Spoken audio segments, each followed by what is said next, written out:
আমি যখন বাসায় যখন একা থাকতাম বা কোনো কাজ করতাম, উনি আসেন মানে আমি পিছন দিক থেকে আমি সামনে থেকে তাকায় কাজ করতেছি, উনি আমার পিছন দিকে এসে জড়া ধরতো। আমি অনেক চেষ্টা করতাম আমার কাছ থেকে ছাড়ার, কিন্তু আমি পারতাম না। আমি অনেকে উনি আমাকে নিয়ে আসছে, উনি আমাকে নিয়ে আসছে মাজার থেকে।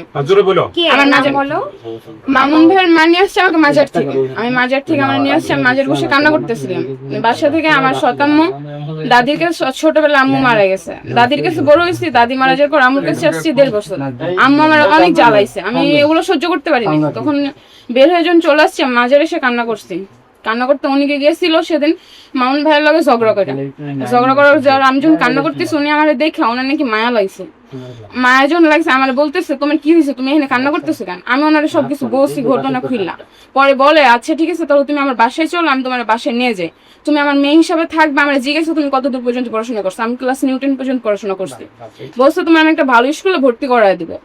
আমি বলছি তাহলে আচ্ছা ঠিক আছে, আমার পড়াশোনাটাও হবে, আমার থাকার জায়গা হবে, আমি একটা ভালো পরিবার পাইতাছি। পরে আসছি, উনি আসার পর উনি তো আমার সাথে তো ভালো ব্যবহার করে দূরের কথা, আমার স্কুলে ভর্তি করে দূরের কথা, উনি আমার ঠিক মতো খাইতেও দিত না, আমার সব দিক দিয়ে কষ্ট দিত। পরে যে ওনার হাজবেন্ড আছে, মামুন ভাই যে আব্বা আছে, উনি আমার সাথে অনেক রকম খারাপ ব্যবহার করছে, মানে অনেক খারাপ ব্যবহার করছে। মনে করেন আমাকে খারাপভাবে টাচ করার চেষ্টা করছে।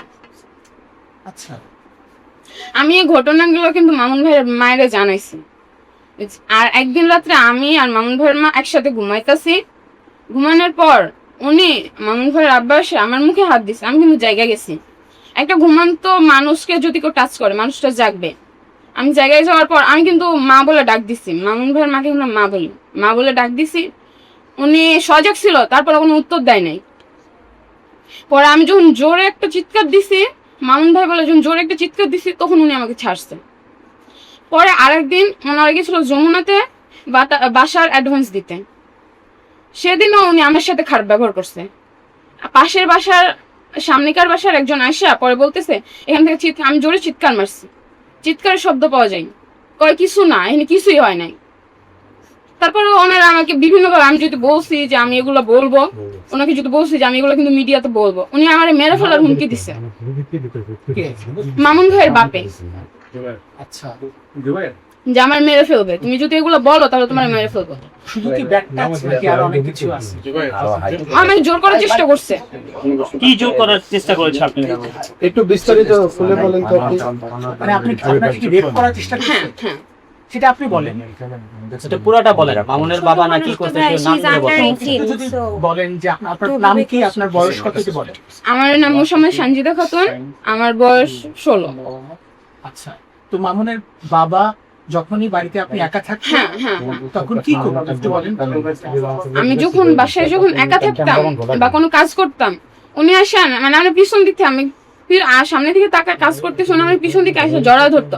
আমি অনেক চেষ্টা করতাম আমার কাছ থেকে ছাড়ার, কিন্তু আমি পারতাম না। এটা আমার সাথে প্রায় অনেক দিন হয়েছে এরকম ঘটনা। পরে আমি একদিন কালকে ওনার বোন আমার মাসছে, তো মামুন ভাইয়ের যে বোন আছে মানে কথা বলতে পারে না, উনি আমাকে মাসছে সামান্য একটু বিষয় নিয়ে।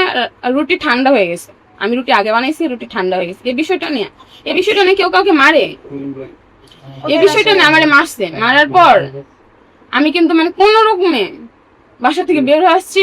পরে আমি একদিন ভাবিরে বলছিলাম যে ভাবি আমার আপনার নাম্বারটা দিয়েন। কয় আমার নাম্বার তুমি নিবা কেমনে? তো আমি মামুন ভাই যে মার ফোন আছে হেডফোন থেকে নাম্বারটা আমি মানে একটু উনি যখন বাসায় ছিল না, কোনো কাজ করতেছি, তখন আমি নাম্বারটা নিয়ে আসছি। পরে রাস্তায় বের হয়ে এসে আমি ভাবিরে ফোন দিছি যে ভাবি আমার সাথে এরকম হয়েছে, আমি না বাসা থেকে চলে আসছি, আপনি আপনারা নিয়ে যান। আমি এগুলো মিডিয়ার সামনে বলতে চাই, কারণ আমার মতো সেম যদি কেউ অসহায় মেয়ে যদি ওদের বাসায় যায়, সেম কাজগুলো ওই মেয়েটার সাথেও হবে। আপনাকে কতদিন না খাইয়ে রাখছে?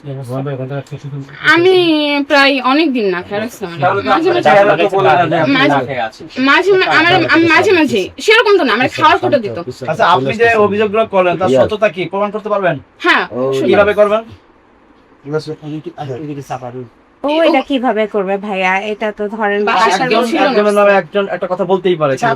মামুনকে বলছেন যে এরকম করতেছে বা না, আমি ওনার মাকে বলছি। মামুনাকে বলছেন না, আমি ওনার মাকে বলছি। মানে মামুনের মাকে বলছি। মা কি বলতো? উনি কিছুই বলতো না। একজনের বিরুদ্ধে অভিযোগ করলে তো সেটা সত্য প্রমাণ। আচ্ছা, আপনি বললেন ছোট যে মানুষ এখন কিভাবে প্রমাণ করবে ভাইয়া? আপনি আমাকে বলে দেন যে প্রমাণ করতে আচ্ছা হবে। একটু আপনি বললেন যে মামুনের বাবা আপনার গায়ে হাত ব্যাট টাচ করতো। এই যে আপনার ফ্যামিলি মেম্বার যারা আছে তাদেরকে তো জানান নাই, বলেন নাই। মামুনের যে ফ্যামিলির লোকগুলো আমি আছে ওনার মাকে জানিয়েছি, ওনার মাকে জানিয়েছি, তবে ওনার মা কিছু বলে নাই।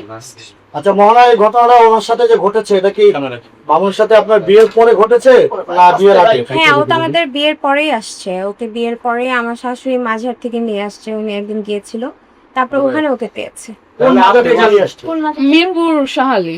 শাহারি মাদারে কেন যেত তারা? বলতে পারবো না, সেদিন ঝগড়া করে গেছে। আমি জানি না, আমার শাশুড়ি মানে তাবিজ টাবিজ করতেই যেত। হ্যাঁ করে। আচ্ছা, আপনার বিয়ের পরে কয়বার গিয়েছে শাহারি মাদার? আপনি আমি তো সঠিক বলতে পারবো না, বাট আমার জানা মতো 2 থেকে 3 বার গিয়েছে। এই যে ঘটনাটা বললো আপনার পাশে বসে, এটা কতটুকু কি মনে হয় আপনার কাছে?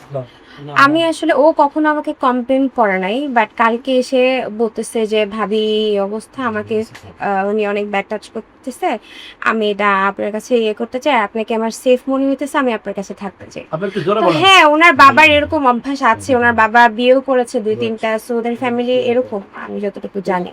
এই যে টিনেজার একটা বাচ্চার সঙ্গে এরকম করা, জি। মানে উপায়টা কি তাহলে? এখন ব্যাপারটা কি? আমরা অলরেডি, আমি ওকে নিয়ে গিয়ে কালকে থানায় একটা কমপ্লেন করে এসেছি। সো দেখি আমি ওর জন্য আমি কি করতে পারি, কারণ আমি, জি, আপনি তো 4 মাস ছিলেন মামুনের সঙ্গে। আপনাকে অভিযোগ দিল না, মামুনের মাকে জানালো, এখন এসে বলতেছে যে মামুনের বাবা বেড টাচ করেছে, তাহলে আপনাকে ওই সময় কেন জানাইল না? এটা আমি ভয় পাইছিলাম। আমি বলতে পারবো না। ও বল, আমি আমি এটা ভয় জিজ্ঞেস পাইছিলাম, করেছি আমি ওকে, ও সংকোচ বলছে যে আমি বোধ করছিলাম। ভয় পেয়েছি, সংকোচ বোধ করেছি, ছোট মানুষ বলতে চাইনি। আমি আমাকে কেমনে আরো বলবো, কষ্ট আমি এটা feel ভয় হয়েছে পাইছিলাম। বলতে। আর আর তারপর যেহেতু যদি বলে আমি মা মেরে ফেলে হুমকি দিছে, এই জন্য আমি আরো ভয় পাইছি। আচ্ছা মোহনা, আপনার কাছে কি মনে হয় এই মেয়েটা সত্য কথা বলছে? কিভাবে আপনি বিশ্বাস করবেন? অবশ্যই আমার মনে হয়, কারণ ওর ফ্যামিলিতে আমি তো এরকম দেখেছি, ওর বাবার এরকম অনেক কিছু শুনেছি। আমি যখন তাদের গ্রামের বাড়িতে গিয়েছি, আমাকে আশেপাশে মানুষ অনেক কিছু কমপ্লেন করেছে ওনার এইসব So আমার মনে হয় এগুলো সত্যি। আচ্ছা মোহনা, আপনি ওনাকে যেহেতু মাদার থেকে এনেছে, আপনি একটা ওনার মেয়ের সাথে পরিচয় শুধু শুধু মানে ও আমার, পরিচয় আপনি জানার চেষ্টা করেছেন কিনা? জি, ওনার বাবার সাথে আমি কন্ট্যাক্ট করার চেষ্টা করেছি। ওর সাথে কালকে, আমার শাশুড়ি এতদিন ওর ফ্যামিলির সাথে কন্ট্যাক্ট করেনি, ও কালকে রাতেই আসছে আমার এখানে। সো আমি ওর ফ্যামিলির সাথে কন্ট্যাক্ট করার চেষ্টা করেছি, ওর বাবার নাম্বারে কল দিয়েছি, উনি কলটা পিক করেনি। আমি তাই ডিরেক্ট থানায় গিয়েছি, যেহেতু আমার লাইবিলিটিস এখন ও আমার এখানে আসছে। সো আমি তো নিশ্চয়ই মানে গার্ডিয়ান ছাড়া বা পুলিশ ইয়ে ছাড়া তো রাখতে পারি না। সো আমি অলরেডি পুলিশের কাছে কথা বলেছি, আর ফ্যামিলির সাথে যোগাযোগ করার চেষ্টা করছি। আচ্ছা, ফ্যামিলির সাথে যোগাযোগ করার চেষ্টা করছেন, ঠিক আছে। জি। মেয়েটা বলছে নিউটন পর্যন্ত পড়াশোনা করেছে, জি। তাহলে তার তিনি মাজারে কি করতো সেটা জিজ্ঞেস করেছেন? হ্যাঁ হ্যাঁ হ্যাঁ, উনি ওর নাকি ফ্যামিলির সাথে, ওর নাকি স্টেপ মাদার ফ্যামিলির সাথে ওর ঝগড়া করে নাকি বাসা থেকে বের হয়ে গিয়েছিল। সেই মুহূর্তে আমার শাশুড়ি ওকে মাজার থেকে নিয়ে আসছে।